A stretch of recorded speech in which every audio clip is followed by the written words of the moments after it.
kana na kanni leenca na kanni khadaatti siqa moo khadaadha Gaaffin kun naa darbu maaliif jennaan nama baay'ee ni tuquu gatii hin danda'uu fi It's okay. Dabaruu ni dandeenya. Gaaffii deebisuun beene bira ni qonna rakkoon qabu. Tole tiktaakaroota warroottan fuuldura tiktaakara ta'uu fedhu. Amma fakkeenyaaf ani akka kiyyatti even viidiyoon illee dhaamsa kan dhaamalu ni qaba barattoota warra biyyaa dhufuuf akka isaan tiktok hin fayyadamne yookiin akka isaan laayivii seenanii geeman taphanne nama gorsurraa yookiin nama itti himu keessaa tokko. Okay, tiktaakaroota yookiin warra fuuldura tiktaakara ta'uu barbaaduuf dhaamseetti dhaamtuuf maali? Nama karaa tiktok dhufuu fedhuuf maallaqa karaa salphaan teenyeeti tiktok irraa arganna warra jiruuf warra barumsa adda kutee barachuurra tiktok irraa maallaqa fudhachuun wayya jiruuf maal dhaamtaaf?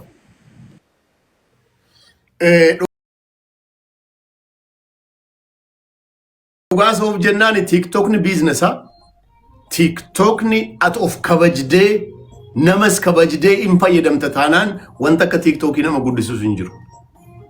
Geemas immoo yoo ta'e aadaa kee kan hin tuqin shari'aa islaama ta'ee namtichi sun shari'aa kee kan hin tuqin kan gaafa namni silaalee jedhu maal abaluu kun akkamuma amma kwal tokko maal namtichi kun of hin kabaju siin jira namni haasaa kee gaafa argu akshinii kee gaafa argu waan ati gootu gaafa argu amma moo yeroo ammaa wanti nu haasofnu isa geemii waan hin taaneen qixaatamu dhiisiiti haasaa anaafata haasaa jirru amma ana bira almost close kumte koof 500 nu ilaalaa jira sibira sakkuma san kana keessaa namni 400 riikardi gochaa jira bara kun jechuun waggaa 20 teessi wanta anaafata haasaa jirru kun inni waan hin taane waan badduu moo gaafa qixaatamtee jettu haasaan taane gaafa haasoftee jettu ijoolleen hin dhalatti ijoolleen guddattee ijoollee godhatti seenaan sun gorusuma wajjin jirti. Kanaaf jennaan warreen social miidiyaadhaan dhuftanii guddannee nama taana jettan of eeggattanii jennaan akka social media biizinasa guddaan hin jiru. Namni waggaa 20 YouTube irra jalqabee anamma fakkeenyaaf alan dur buna nagadu. Zabanan buna dur nagadutti itun wayee TikTokii bee itun wayee YouTube bare. Farda ala sanan fardatti fe'ee bunan nagadaa ture san riikardi godhee poost gochuutuun jalqabe YouTube miliyoona 3-4-5 olin qaba almost close to 40 years ago. Kana jechuun ji'aan miliyoona 5-6 ji'aan argachuu ni dandeessaa jechuudha. Garuu kun kan ta'uu danda'u maa inni wanta hojjettu kontentiin kee kontentii gaarii ta'uu qaba. Birrii argachuu qofa miti kan laaluu qabnu. Birriin yoomillee nama hojjetee hin argata rabbiin uma kennaaf.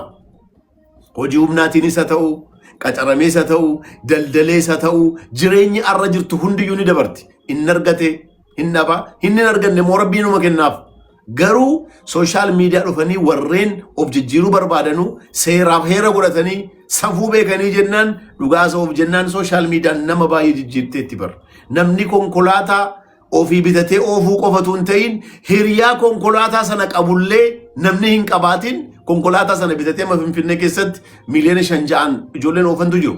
TikTokidhuma kanarratti, YouTubeidhuma kanarratti. Kanaaf jennaan heeraaf seera guunnaan, rabbiin sodaannaan, safuu beeknaan, aadaa isaa saba isaa waan hin tuqne hin hojjenne taanaan waan gaarii goonaan akkuma social media kan nama si guddisu hin qabu. Poostii tokko ani korra 500 hin gaafadha bara. Miliyoona tokko hin gaafadha bara. Poostii takkaan. Kana jechuun ilaali how is easy money? Easy ta'ullee ni danda'u waan baay'ee itti dabarseen kana ga'ee garuu seera eeggatanii deemnaan wanta akka social mediaatiif YouTubeudhaan birrii argatan wanti fakkaatan jiru. Thank you. Galatoomii dhaamsa bareedaadha. Yeroo ammaa kana Mansuur miliyoona 2 biliyoonara keessa jira.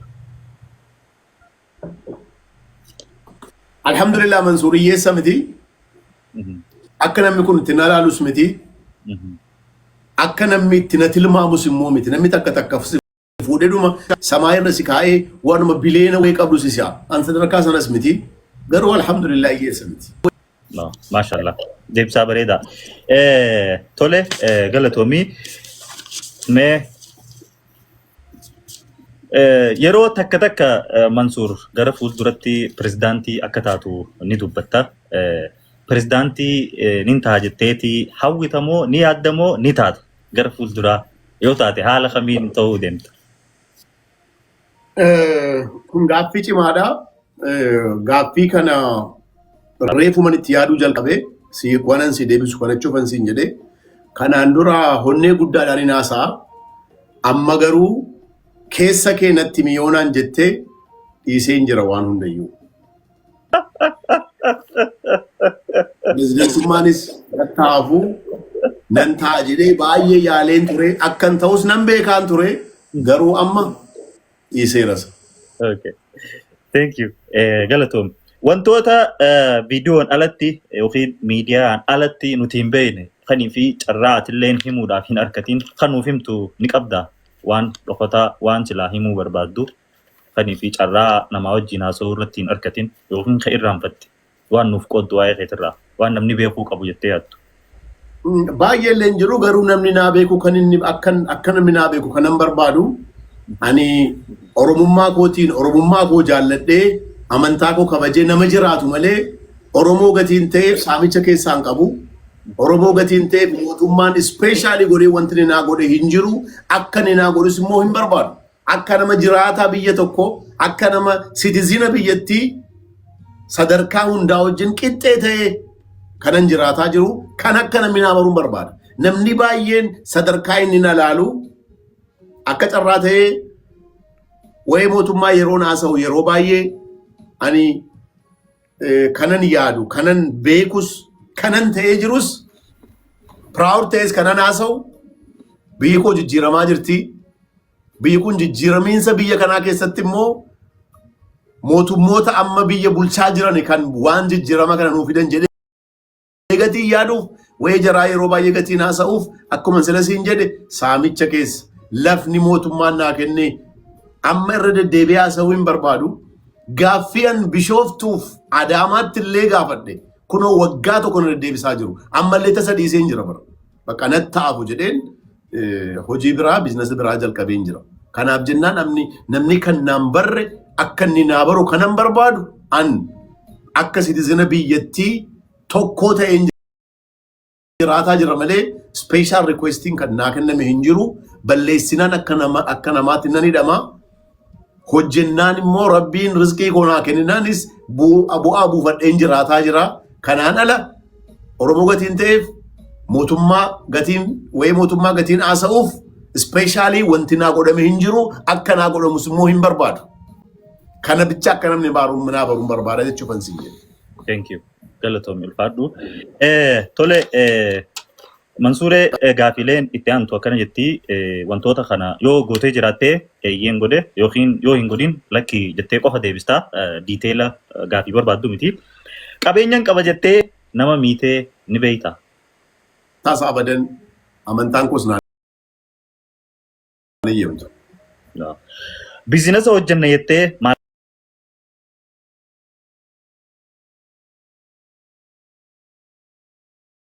nama miidiyaa ta'e jettee sheenoytee ni beeyta. Baay'ee yeroo baay'ee ammallee sitti maan jira kunoo. Silaayin Oromoo ta'uu baaddeettee sheenoytee ni beeyta. Abadan piraawudii guddaan qaba Oromummaa kootti. Oromoon saba guddaadha. Jaalalaan onneen ta'e si cabxee ni beeyti. Alhamdulillah wanta kanaallee takka dabra jireenya keetitti akkaan rakkattee ni beeyta. Allama sadii dooqqala baay'ee. Hiriyaa kee nama sitti dhiyootiin ganamtee ni beeyta. Allama sadii sirrii. Osoo hin fedhiin zigaaliif maallaqa namaaf kennitee ni beeyta. Namni si dhufu wayii qaanfattee osoo hin jaalatiin garuu kennitee fi ni beeyta. Ituun itti namaniin yeroo baay'ee nan godha waan akkanaa. Itti amanee garuu miti.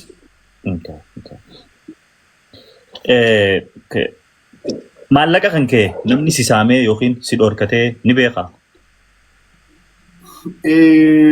Ani akka salphaattis farankaa ofirkaan baasu. Ofirkaa baasee jennaanis immoo namtichi sun ismaartii na caalu gatii ta'eef na nyaatee jennaanis nan cinqu baay'ee. Garuu akka salphaatti harkaan baatu garuu. Dubartii poolisii irraa jaalalti si qabdee ni beeyti. I wish.